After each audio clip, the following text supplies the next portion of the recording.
The first thing Nicholas Hart noticed was the way the concierge's eyes crinkled at the corners when he smiled. Not the artificial hospitality smile that service workers perfect over years. This was genuine recognition, warm and familiar. "Welcome back, Mr. Hart," the man said, his Belgian accent softening the consonants. Nicholas paused, his coat half removed, a peculiar chill climbing his spine despite the hotel lobby's warmth. He had never set foot in Antwerp before today, had never stayed at this boutique hotel with its dark wood panels and Art Nouveau fixtures, had never met this concierge with silver-streaked hair and knowing eyes that looked at him like an old friend. "I think there's been a mistake," Nicholas said, his voice measured and professional as always. "This is my first time in Antwerp." The words felt strangely heavy on his tongue, almost rehearsed. The concierge's smile faltered for just a moment, a microsecond of genuine confusion, before it settled back into place. "Of course, sir," he replied, the politeness unwavering. "Still, it's good to have you here again." Nicholas watched the man's hands as they processed his check-in, looking for signs of a joke or confusion, but found only the efficient movements of someone who had done this thousands of times, who had apparently done this for him before. Nicholas had built his life around precision. His architectural consulting work demanded it. His clients expected it. At 39, he had constructed a career that allowed him to work remotely from Boston, crafting clean analytical designs for buildings he rarely visited in person. Virtual models were safer than reality, controllable, predictable, free from the messy variables of actual human interaction. His apartment followed the same principle, minimalist, functional, a place where everything had its position and purpose. Even his weekly Sunday calls with Claire, his sister, and only real connection, followed a comfortable script. Her updates about her family, his updates about work, mutual concern expressed in measured doses. This trip to Antwerp was an anomaly. The Belgian architectural firm had been persistent, insisting that his expertise was needed on site for their municipal building redesign. 3 days, they promised. 1 client meeting, 1 walkthrough. Nicholas had reluctantly agreed, more for the professional challenge than anything else. He had researched the city meticulously before arriving, its history, layout, architectural significance, but as he now stood in his hotel room, unpacking his perfectly folded clothes, something felt off. The room was exactly as pictured on the website, yet it carried an unsettling familiarity. He dismissed the feeling. Jet lag, he decided. Nothing more. That evening he chose a quiet brasserie 3 blocks from the hotel, following a recommendation from the travel guide he'd studied. The place was dimly lit, with brass fixtures and dark green walls. Nicholas sat alone at a small table near the window, reviewing notes on his tablet while waiting for his order. When the waitress approached with a wine list, he glanced up, ready to make his selection. "You're having the same wine again?" she asked casually, her pencil poised over her notepad. There was nothing flirtatious or unusual in her tone, just the everyday question of someone serving a regular customer. Nicholas blinked, his fingers tightening imperceptibly around the tablet. "I've never been here before," he said, the words coming out more defensively than intended. The waitress paused, her expression shifting from certainty to doubt. She studied his face for a moment, then offered a small shrug. "I'm sorry. You look like someone..." She let the sentence trail off, then recommended the house red, which Nicholas accepted without further comment. As he sipped his wine, Nicholas found himself obsessively scanning the restaurant, looking for anything that might explain the waitress's mistake. Was there another American man with similar features who frequented this place? Did he simply have one of those faces? The rational explanations came easily, but they felt hollow, like rehearsed lines in a play he wasn't aware he was performing. That night, sleep came reluctantly. Nicholas lay awake, listening to the unfamiliar sounds of Antwerp through the partially open window. Distant traffic, occasional laughter from late-night pedestrians, the soft chime of the cathedral clock, marking the hours. When he finally drifted off, his dreams were fragmented. Corridors that seemed to stretch and compress, doors that led to rooms he knew without having seen them, voices that called him by name from behind walls. Morning brought no clarity. Nicholas, dressed methodically in his usual attire, charcoal suit, white shirt, no tie, and prepared for his first client meeting. The city was beautiful in the spring sunlight, medieval architecture juxtaposed against modern design in a way that would normally fascinate him professionally. But as he crossed the square near his hotel, Nicholas found his attention drawn to a young man with a street camera, photographing tourists and locals alike. The photographer was adjusting his lens when Nicholas walked into frame. Their eyes met briefly. The young man lowered his camera, his expression shifting from professional interest to something like irritation. "Not again," he muttered, just loud enough for Nicholas to hear before quickly packing up his equipment and moving to another part of the square. Nicholas stopped walking. The words hung in the air between them like an accusation. Not again. What did that mean? Why would a street photographer in Antwerp recognize him? The rational part of his mind, the part that had served him so well in his career, began calculating possibilities. Mistaken identity, language barrier, a comment, meant for someone else entirely. But the seed of doubt had been planted. As Nicholas continued toward his meeting, he found himself checking his phone, scrolling through emails and booking confirmations. Everything aligned with his memory. The flight reservation made 2 weeks ago, the hotel booking, the client correspondence. All first-time arrangements. His passport, when he checked it, showed no prior stamps for Belgium. Every piece of evidence confirmed what he already knew. He had never been to Antwerp before yesterday. Yet throughout his client meeting, which went smoothly, his proposed adjustments to the municipal building redesign receiving approval, Nicholas found his attention fragmented. He observed the Belgian architects carefully, looking for any sign that they recognized him beyond their professional correspondence. They treated him exactly as expected, a respected consultant brought in for his expertise, nothing more or less. After the meeting, Nicholas decided to walk back to the hotel rather than take a taxi. He needed fresh air, needed to ground himself in the reality of this unfamiliar city. But as he passed a cafe, a woman sitting at an outdoor table looked up from her book, raised her hand in a small wave, then frowned when she saw his face more clearly. She quickly returned to her reading, embarrassed by her mistake. One coincidence was explainable, 2 might be unusual. But 3, 4... Nicholas felt something shifting in his perception of reality, like the subtle realignment of foundation, stones beneath a seemingly solid structure.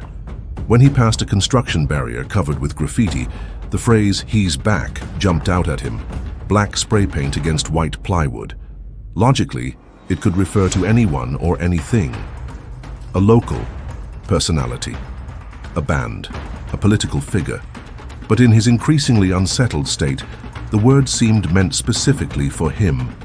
Back at the hotel, Nicholas approached the front desk, determined to clarify matters. The same concierge was on duty, his manner just as polished as before. "I'd like to confirm something," Nicholas said, keeping his voice casual. "Are your records showing that I've stayed here before?" The concierge's expression remained pleasant, but something flickered behind his eyes. Caution, perhaps. "Our system has been updated recently, Mr. Hart. Records can be unreliable. You know how these systems are." "That's not what I asked," Nicholas pressed, feeling a rare flare of emotion break through his controlled facade. "Have I stayed at this hotel before? Yes or no?" The concierge glanced briefly at a colleague before answering. "Perhaps you would like to speak with the manager. He might have more information." "No, thank you," Nicholas said, suddenly aware of how he might appear, an agitated American making strange demands. He retreated to the elevator, his heart beating faster than the minor exchange warranted. In his room, Nicholas went directly to the nightstand and examined it closely. There, on the polished wood surface, was a small scratch near the edge, a curved line about 2 inches long. He stared at it, remembering the identical mark on his nightstand at home in Boston, where he had once knocked over a glass of water in the middle of the night. The coincidence was too specific, too personal to dismiss. He spent the evening in his room declining dinner, working on his laptop to distract himself from the mounting strangeness. When he finally prepared for bed, he noticed something white, protruding from beneath the door, a slip of paper that hadn't been there earlier. Nicholas picked it up, unfolding what appeared to be hotel stationery. The handwritten note was brief and chilling. "You don't remember yet, but you will." Sleep was impossible after that. Nicholas sat in the armchair by the window, watching the night streets of Antwerp, analyzing every possibility. Was this an elaborate prank, corporate espionage of some kind? A case of mistaken identity that had spiraled into something more sinister? Or was he experiencing some kind of breakdown, stress-induced delusions, or dissociative episodes? The most disturbing possibility was the one his rational mind least wanted to consider, that somehow, in some way he couldn't remember, he had been to Antwerp before. That there was a gap in his memory, a period of his life that had been erased or hidden from his own consciousness. By dawn, Nicholas had decided on a course of action. His final day in Antwerp was meant to include a solo walkthrough of the municipal building site, followed by an evening flight back to Boston. He would complete the walkthrough as planned, focusing entirely on the professional task at hand. Then he would leave this city and its unsettling mysteries behind. The municipal building was a 19th century structure that had survived 2 world wars, its stone facade weathered but dignified. Nicholas arrived early, before the project manager who was supposed to meet him. He stood outside for a moment, studying the architectural details with the trained eye that had built his reputation. Nothing about it triggered any unusual response. It was simply an impressive building in need of thoughtful renovation. Inside, however, something changed. As Nicholas moved through the grand entrance hall, he found his steps becoming more confident, more purposeful. He turned left down a corridor, without consulting the floor plan, somehow knowing that the main assembly room would be at the end. When he reached a junction with 3 possible directions, he chose the right passage without hesitation, as if guided by some internal map. The project manager arrived, apologizing for his lateness, and began the official tour. Nicholas followed, asking appropriate questions, making professional observations, all while experiencing the increasingly disturbing sensation that he was seeing everything for the second time. Not in the way architectural styles become familiar through study. This was specific, visceral knowledge of this particular building. At one point, while the project manager was explaining the challenges of updating the electrical systems, Nicholas noticed a small door partially hidden behind a temporary partition. Without thinking, he walked over and opened it, revealing a narrow service corridor. "Oh, you found one of the old maintenance passages," the project manager said, surprised. "They're not on the current plans. We only discovered them last month during the preliminary inspection." Nicholas stepped into the corridor, drawn forward by something he couldn't name. The air was stale, dust motes dancing in the shaft of light from the open door. He moved deeper into the passage, ignoring the project manager's questions, until he reached another door at the end. It opened into a small room filled with abandoned equipment, old tools, electrical components, broken furniture. And there, on the far wall, partially obscured by decades of dust and grime, were initials carved into the plaster. NH. Nicholas felt his hands begin to tremble. He reached out, fingers hovering over the carved letters without touching them. He had no memory of writing this, but something in his body responded, a physical recognition that bypassed conscious thought. "Mr. Hart, is everything all right?" The project manager had followed him, concern evident in his voice. "When was this room last used?" Nicholas asked, his voice unnaturally calm. "I'm not sure. These back areas haven't been properly accessed. In years, decades maybe." The man peered at the wall. "Are those initials important?" Nicholas withdrew his hand. "No, just a coincidence."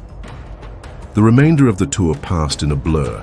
Nicholas made appropriate comments, took necessary notes, but his mind was elsewhere, trapped in a loop of questions without answers. When he finally returned to the hotel to collect his luggage for the airport, a new uneasiness gripped him. His suitcase was not where he had left it that morning. He was certain he had placed it on the luggage rack by the window, but now it stood by the bathroom door. He called the front desk, but there was no answer. After the 4th ring, Nicholas hung up and went downstairs. The lobby was eerily quiet. No staff behind the reception desk, no guests in the sitting area, not even background music playing through the speakers. He approached the front door, intending to find someone outside who could explain, but the door wouldn't open. Locked. Nicholas turned back to the deserted lobby, his heart rate accelerating. He moved toward a decorative mirror on the wall, suddenly needing to see his own reflection, to ground himself in something concrete and familiar. The face that looked back at him was his own, but somehow altered. Not dramatically, but subtly, as if he were seeing himself from a slightly different angle, or perhaps a few years older than he should be. He reached for his phone, intending to call his sister, or perhaps the American embassy, but found himself opening the photo gallery instead, where there should have been dozens of images, reference photos of architectural details, screenshots of plans, the occasional landscape. There was only one, a blurry picture showing a man who looked like him standing at the bar of the brasserie he had visited his first night in Antwerp. The timestamp read May 17, 2022, 3 years ago. Nicholas stared at the image, unable to process what he was seeing. He had not been in Antwerp in 2022. He had been in Boston, working on the Westlake Tower project. He remembered it clearly. The deadlines, the client meetings, the technical challenges. He remembered calling Claire on Sunday evenings, remembered the specific restaurants he had ordered takeout from, remembered the weather patterns that spring. Yet here was evidence suggesting otherwise. A photograph he had no memory of taking, showing him in a place he had no memory of visiting, dated from a time he was certain he had been elsewhere. A sound behind him made him turn. The lobby was no longer empty. The concierge stood at the desk watching him with an expression that mingled concern with something else. Expectation, perhaps. "Your taxi is ready, Mr. Hart," he said simply. "For the airport." Nicholas felt dizzy, disoriented, but he nodded and retrieved his luggage. The front door was unlocked now. Outside, a taxi waited, its driver leaning against the hood, smoking. Everything seemed normal again. The strange emptiness of the lobby moments ago now feeling like a momentary illusion. As the taxi pulled away from the hotel, Nicholas looked back at the building, half expecting it to vanish or transform. But it remained solid and ordinary in the afternoon light, just another historic structure in a city full of them. At the airport, he moved through security and boarding procedures on autopilot, his mind still churning with questions. By the time he settled into his seat on the plane, exhaustion had overtaken him, mental, emotional, physical. The flight attendant's safety demonstration barely registered. Nicholas gazed out the window as the plane taxied toward the runway, trying to focus on the mechanics of flight, on altitude and atmospheric pressure, and the logical progression from point A to point B. The plane lifted off, Antwerp shrinking below them, its medieval spires and modern skyline blending into an indistinct pattern. Nicholas felt something loosen in his chest, relief perhaps at leaving behind the disorienting experiences of the past 3 days. He would return to Boston, to his ordered life, to the control and precision that defined him. Whatever had happened in Antwerp, whatever strange coincidences or misunderstandings, would remain behind.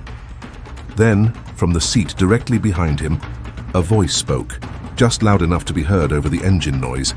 "He doesn't know yet." Nicholas froze, his hands gripping the armrests. The words weren't directed at him, they were about him. He didn't turn around, couldn't bring himself to see who had spoken or who they were speaking to. Instead, he stared straight ahead, his reflection faintly visible in the darkened window as night fell outside the plane. In that reflection, for just a moment, he thought he saw something change in his own expression, a flicker of recognition, as if another version of himself was looking back at him, trying to communicate across some invisible barrier of memory or time. The plane continued its ascent, carrying Nicholas Hart back to Boston, or perhaps away from Antwerp. He was no longer certain which direction represented a return and which represented a departure. All he knew was that the line between unfamiliar and familiar had been irreparably blurred, and somewhere in that blurring lay a truth he both feared and needed to discover. If this story kept you watching until now, like the video and subscribe. The next one might be waiting for you right now, and there's one more, waiting right there. Maybe it explains what was missing in this one. Maybe it makes everything worse. You listened, but not everything was told.